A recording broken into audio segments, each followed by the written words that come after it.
Good morning. Welcome again to Kahului Hongwanji's online Sunday service. Today is June 21st, and it's Father's Day, so happy Father's Day to all the fathers out there. And today is, so we have something to kind of celebrate today and to express our appreciation and joy to our fathers. Whether they're still with us or not, we can still express our gratitude for their wonderful support and kindness. And so we will talk a little bit about fathers during our Dharma message today. Our service will be our usual kind of simple service. We'll begin with the Vandana and Tisarana, and then the Sutra chanting, which will be the 12 homages, or the English Juni Rai. If you have the service book, you can find that on page 120. And then following that, we'll have the Golden Chain of Love, and then the Dharma message. And after the Dharma message, we'll recite or chant the metta, the loving kindness meditation, and then conclude with the Nembutsu and then some closing words. Okay, so thank you very much, and let's begin our service now by putting our hands together in Gasho and reciting the Nembutsu. Namo Amida Butsu, Namo Amida Butsu, Namo Amida Butsu, Namo Amida Butsu, Namo.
Gods and men all bow in awe to Amida the revered, in Buddha's wondrous pure land. Bodhisattvas gather round, golden form like the mountain king, steadfast like the elephant's pace, Buddha's eyes like the blue lotus. Thus I bow to Amida. Buddha's form round like the moon, bright like 1,000 suns and moons. Buddha's voice like the nightingale. Thus I bow to Amida. Buddha's figure on Kanon's crown, adorned with wondrous features. Buddha subdues evilness. Thus I bow to Amida. Beyond compare, Amida's pure virtue shining clear like space. All benefit from Buddha. Thus I bow to Amida. Bodhisattvas all renowned, Maras to praise Amida. Primal vow made for our sake. Thus I bow to Amida. Golden ponds where lotus bloom, towers a throne of goodness. Buddha lives like the mountain king. Thus I bow to Amida. Bodhisattvas come afar, attaining true happiness. They revere the Buddha's face. Thus I bow to Amida. All life changes like the dew. We have no permanent self. Buddha teaches this law to all. Thus I bow to Amida. No evil in the Pure Land, and no fear of evil paths. Faithful hearts honor Buddha. Thus I bow to Amida, saving us through many ways. No tempters, no evil friends. Birth leads to enlightenment. Thus I bow to Amida. Amida, thus I have praised. Virtues boundless like the sea. These virtues shared with others, for birth into the Pure Land. Namandabu,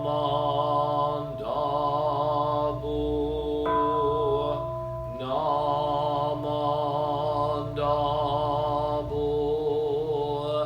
Namandabu, Namandabu,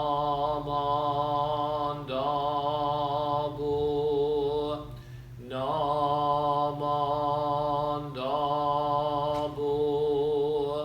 Namandabu.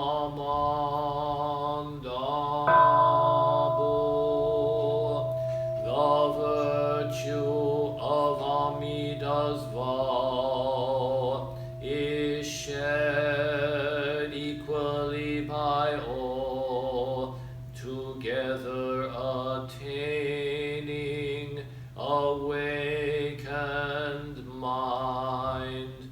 We are born in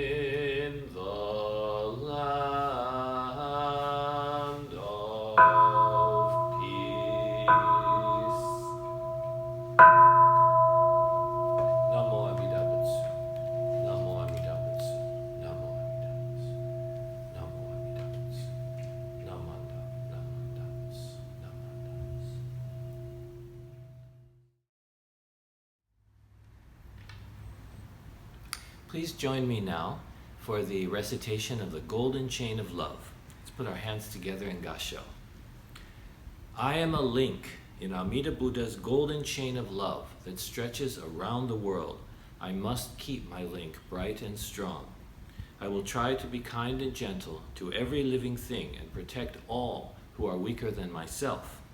I will try to think pure and beautiful thoughts, to say pure and beautiful words, and to do pure and beautiful deeds, knowing that on what I do now depends not only my happiness or unhappiness, but also that of others.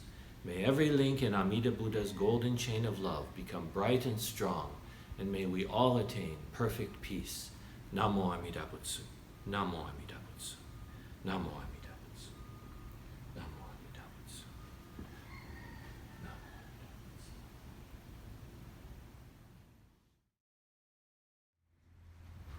Namo Amida Butsu. Namo Amida Butsu. Namo Amida Butsu.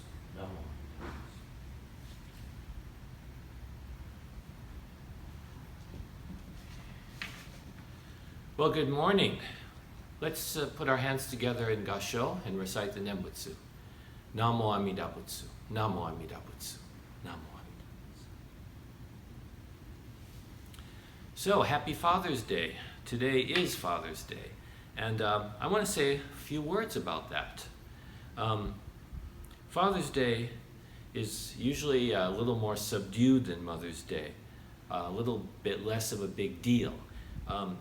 In the past, I think fathers didn't like too much fuss, so Father's Day was usually a little lower key.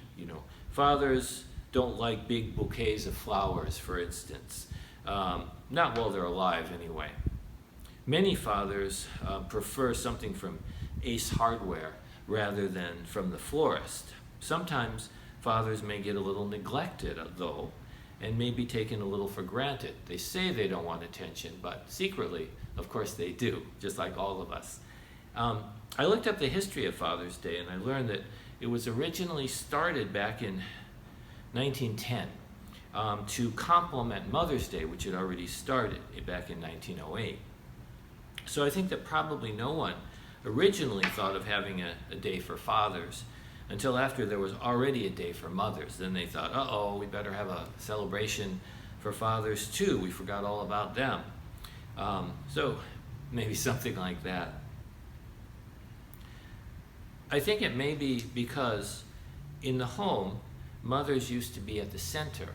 Fathers worked and mothers stayed home. And so the mother was really synonymous with home. They made home happen. That's more or less changed now, since mothers and fathers both equally have to work. That's the way things are today, but in some ways the old roles still persist, and everybody really thinks of mom and home in a certain way. It's kind of a special way. Nevertheless, though, home is really mother and father, and the whole home is the whole family, whoever is there. The main thing is for families to celebrate each other. That's the most important thing. It's a way to express our gratitude. Buddhists in the Japanese tradition make a big point of observing memorial services in order to honor departed family members, especially at Obon time, which is already coming up, already beginning. Because of our parents, we're able to experience this rare and unrepeatable life, and thus we have the opportunity to encounter the Buddha's teaching through living this life as a human being. However, of course, not all relationships in families are perfect. Sometimes a child's relationship with his or her father can be complicated, sometimes more difficult than with the mother. It's often harder to express our feelings to our fathers than it is to our mothers. Not necessarily, but quite often we have a little bit harder time to express how we feel. And fathers too. Fathers love their children and want to protect them from harm. They also have great expectations for their children, but sometimes they have a hard time communicating. One thing about fathers and mothers is that everybody has one of each, at least to start with, even the Buddha. Let's take a look at the story of Shakyamuni Buddha and his childhood, especially his relationship with his father, King Shuddhodana Gautama. We usually don't think too much about the Buddha's father, right? We usually don't. He's usually just part of the story of Siddhartha Gautama becoming Shakyamuni Buddha. But we don't think too much about Siddhartha's father or the relationship that existed between him and his son. Maybe, though, there's something we can learn from that story. As you know, when Siddhartha's mother, Queen Maya, was pregnant with him, his parents heard a prophecy from the hermit Asita that their son would become either a great king or a great spiritual teacher who would save the world. Now I suppose King Shuddhodana Gautama didn't think that being a great spiritual teacher was the worst thing in the world, but of course this king would want his dynasty to continue, so naturally he wanted his son to follow in his own footsteps. Probably Siddhartha's father, the king, himself had some spiritual insight because he understood that in the perplexities, the imperfections, and the sufferings of life, his son might discover and awaken to spiritual truth. And thus, he wanted to shield his son from all of those things so that his son would not become a spiritual seeker and teacher. So he created a very elaborate and extreme scheme to protect Siddhartha from any possibility of encountering the realities of life that might cause questions about life's meaning to arise in his son's mind, and thus cause him to think about spiritual issues and then maybe abandon being king. So the king's method of protecting his son from reality is kind of exaggerated if you think about it. Today we would say he was really overprotecting his son, but the story is illuminating. Siddhartha's father chose kingship for his son because parents tend to want their children to succeed, right? We want our children, every parent wants their children to be the best, right? So in a way, it's something probably all fathers try to do for their children. All parents really want their children to succeed, and they want to protect them from the harsh realities of life. Parents try to shield their children from things that go on in the world, and create conditions for them to be happy. And even maybe when other people are not happy, they will use whatever privileges and advantages they have to give their children an advantage over other children. Sometimes that means they will do what we would call unwholesome things on behalf of their children. It was true then, and it seems it is true today as well. So we are all a little like Siddhartha's father. We all seek the best for our own families and seek to perpetuate our own lineage, even if it means ignoring the sufferings of others. So Siddhartha becoming a great teacher and saving the world was really obviously the better choice. But the king, he wants his son to have this great status of being king. Spiritual teachers don't have so much. It's not such a classy life, I guess you could say. But according to tradition, Siddhartha's mother, who was Queen Maya, died when he was only a few days old. So his relationship with his father was that of a son without a mother. I think that's important to think about. Of course, his mother's sister, who was called Maha Prajapati, or just Prajapati, is said to have raised him. It's his aunt. But still, he really must have sensed the loss of his mother. His father, the king, now was trying to isolate him from the facts of life. So, I wonder, could he have honestly talked to his son about his wife, his son's mother's death? Right? Could he have said, son, your mother is dead. Siddhartha, your mother died.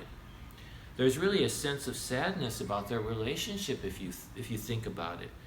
King Gautama wanted to hide his son from all contact with death, so as a result, he could never talk to him about his mother or share his grief with his son. Actually, this is something that happens in families all the time, though, doesn't it? Not even with these extreme circumstances.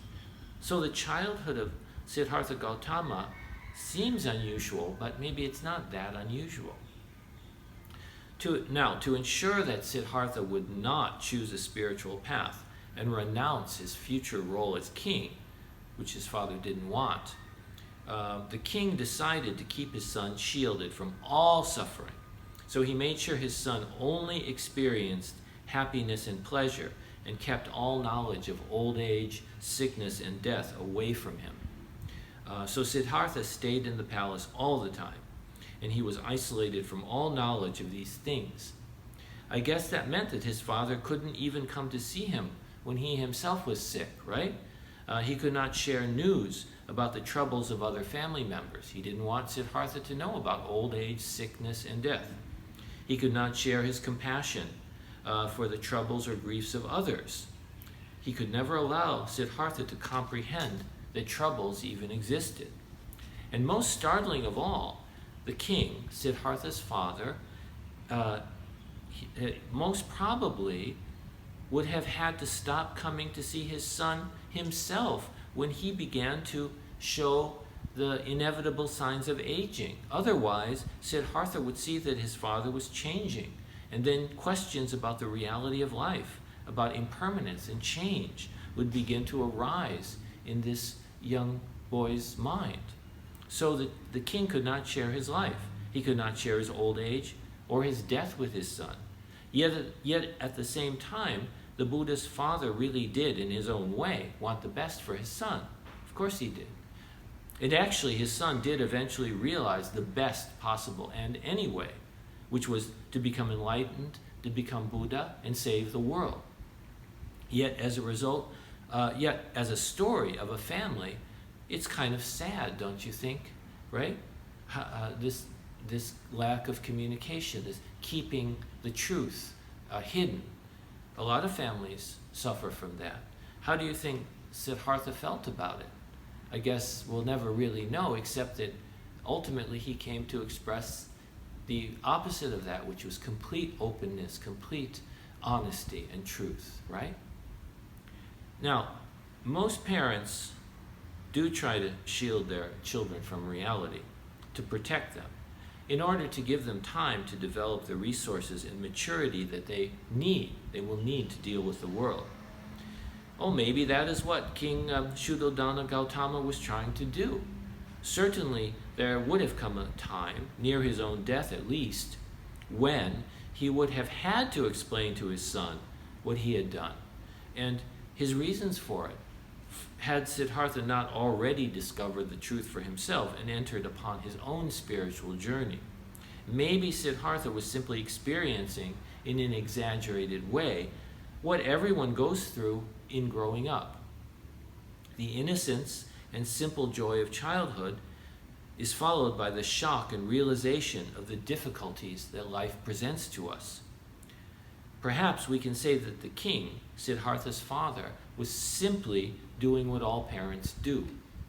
And I suppose that King Shuddhodana Gautama himself was forced to learn what most parents learn, which is that you can't shield or protect your child from life. The day came along when young Siddhartha found a way into the real world, and he discovered both its sad truths and the possibilities of wisdom, compassion, and joy, far superior to the comfortable ignorance he had so far experienced. When he finally ventured outside of the protection of his wonderful, happy palace, Siddhartha saw the real world. He discovered old age, sickness, and death. He encountered the suffering of ordinary people who are forced to struggle to survive. You might say that he met those who lacked the means to hide from reality as he was able to do, who were unable to shield their children so completely. who couldn't afford all the comforts he could. But he also glimpsed the possibility of deep inner realization and wisdom in the mere glimpse of a spiritual seeker who was engaged in deep meditation. The discovery of these realities of life came to him together with the aspiration to awaken to life's true significance, to wisdom and compassion. Siddhartha was probably really shaken to see life as it really is, so he asked himself, how could this be? What is the meaning of this suffering? And after this, he could not return to his comfortable existence. He could not put the blinders back on. He had to leave everything, all comforts behind, and walk into the forest, homeless and with nothing, and try to find out what this suffering world is really all about. All of us, in a way, live this same story, follow this same path. Even as adults, thinking we are in control of our life, something inevitably happens to shake us up, to wake us up, and make us aware of reality, of suffering, of our own deep ignorance. Especially when someone dies, when we lose a loved one. It is really like Siddhartha's encounter with the truths he met outside his palace. We are often totally overwhelmed by the experience, and we say, how could this happen to me? The difference between us and Siddhartha, however, is not in the degree of our shock, but in our reaction. Most of us, we all fear change, and most of us lack the courage to really seek the truth. Instead, we look for comforting ideas that will make us feel better and be able to go back to our complacency, go back to business as usual. No matter what happens, we find a way to put it behind us and act as if everything is so-called normal. It's too difficult for most people to really ask the questions that led to the Buddha's enlightenment. When Siddhartha discovered the sufferings of life, he could, of course, being this great prince, have easily taken comfort, right? In his luxury, his wealth, and all the pleasures that were available to him. That would have been natural. That's what most of us would have done. Even if it's just turning on the TV to make us forget about what's going on, right? Or watching, doing something entertaining or fun. But he did the most honest, but the most unexpected thing that most of us would probably not do. We wouldn't have the will to do it. He renounced all easy answers and entered on the lonely path of seeking understanding, seeking truth. And in doing so, he opened up the world of enlightenment to all of us. His path illumines and guides everyone's life, and so he is, as Shinran Shonin said, a father to us. Actually, we have Siddhartha's father to thank for this. In a way, he was only doing what every father does, trying to make things better for his son, trying to help him along the difficult road to adulthood and responsibility. It's never easy to grow up, and no father can protect his child from the sorrows and difficulties of life.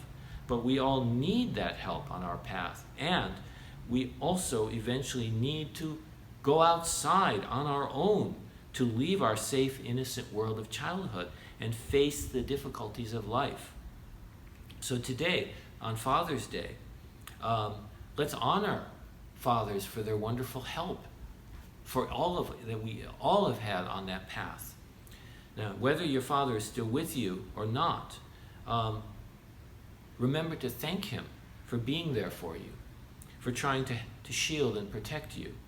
But even more so, let us be grateful to our fathers and our mothers for giving us the opportunity to grow and discover the significance of our life through our own unique experiences.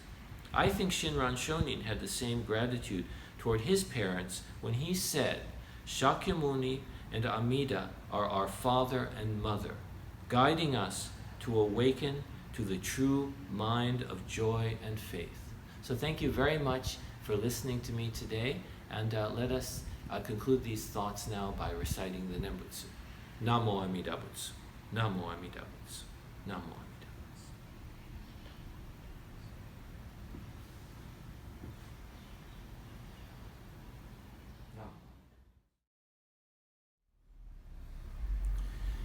Join me now for the chanting or recitation of the loving kindness meditation, or the metta. Keep in mind when we chant this, when we recite this, that this is not just my personal wish. We all have, good intentions, good wishes, and so on.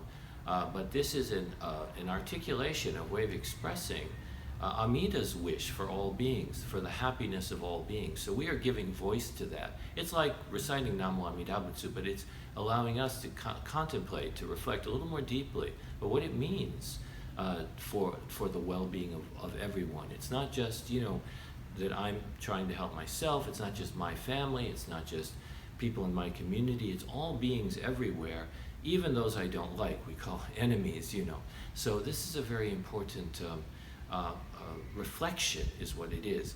And also, when you do mouth these words or reflect on these words, think about the times we're living in, where there's so much the opposite, the wish for the harm of others, the wish that others don't have equal rights and equal quality of life, that we want to divide the world up into so many ways, fragment the world.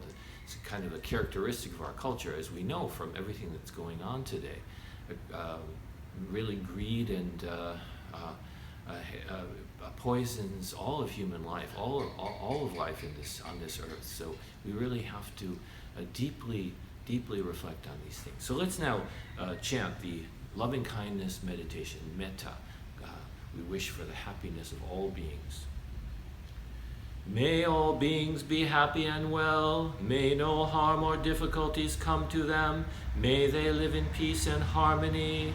May I be happy and well. May no harm or difficulties come to me. May I live in peace and harmony. May my family be happy and well. May no harm or difficulties come to them. May they live in peace and harmony. May my teachers be happy and well. May no harm or difficulties come to them. May they live in peace and harmony. May my friends be happy and well. May no harm or difficulties come to them. May they live in peace and harmony. May strangers be happy and well. May no harm or difficulties come to them. May they live in peace and harmony. May my enemies be happy and well. May no harm or difficulties come to them. May they live in peace and harmony. May all beings be happy and well. May no harm or difficulties come to them. May they live in peace and harmony. Namo Amida Butsu. Namo Amida Butsu. Namo Amida Butsu. Namo. Namo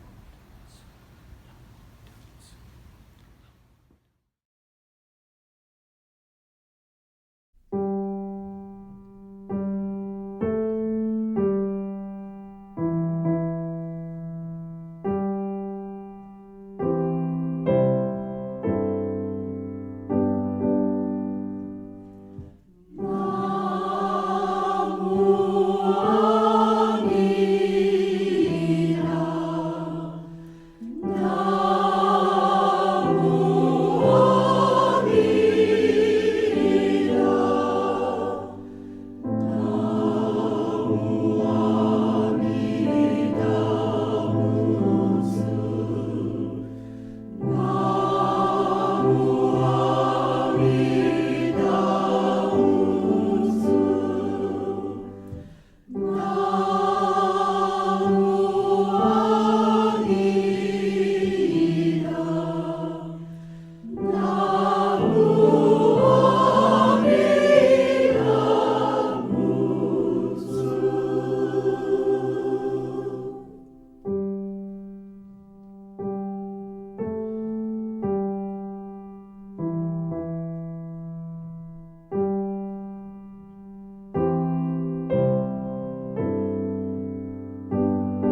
Well, thank you very much for joining us today for Kahului Hongwanji's online Sunday service.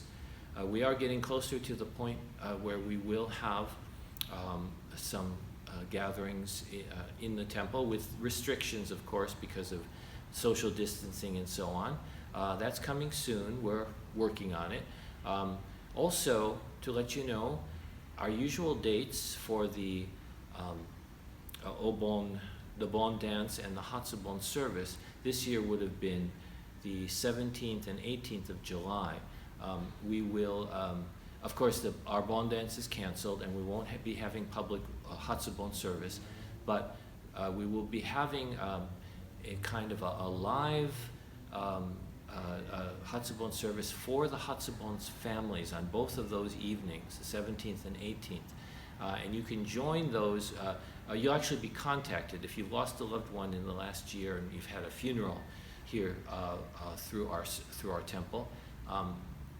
We will be contacting you. Anyone else who's interested can contact us, and we will be able to, add your loved one's name to the list, and then let you know about the details for joining the service. So there will be 2 nights.